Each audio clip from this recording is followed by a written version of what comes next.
ஒரு அரசாங்கம் எப்படி இயங்க வேண்டும் என்பதற்கு எடுத்துக்காட்டு அதிமுக அரசாங்கம். கொரோனா வைரஸ் தொற்று கடுமையாக மக்கள் பாதிக்கப்பட்டாங்க.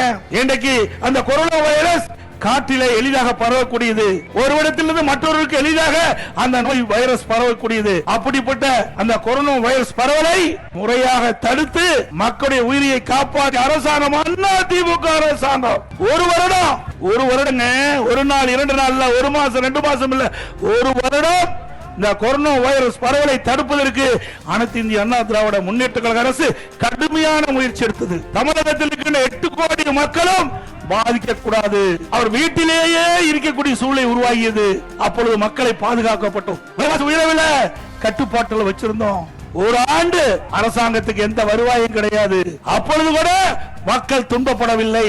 ஒரு அற்புதமான ஆட்சி கொடுத்த அரசாங்கம் அதிமுக அரசாங்கம். விலைமதிக்க முடியாத உயிரை காப்பாற்றிய அரசாங்கம் அதிமுக அரசாங்கம். சிந்திச்சு பாருங்க, வல்லரசு நாடு அமெரிக்கா போன்ற வல்லரசு நாட்டில் கூட கொரோனா வைரஸ் முழுமையாக கட்டுப்படுத்த முடியல, லட்சக்கணக்கான பேர் உயிரிழந்தார்கள். ஆனால் தமிழகத்தில் அனைத்து இந்திய அண்ணா திராவிட முன்னேற்ற கழக அரசு இருக்கின்ற பொழுது இன்றைக்கு இந்த கொரோனா வைரஸ் பரவலை தடுத்து நிறுத்தி மக்களுடைய உயிர்களை காப்பாற்றிய அரசு அதிமுக அரசு.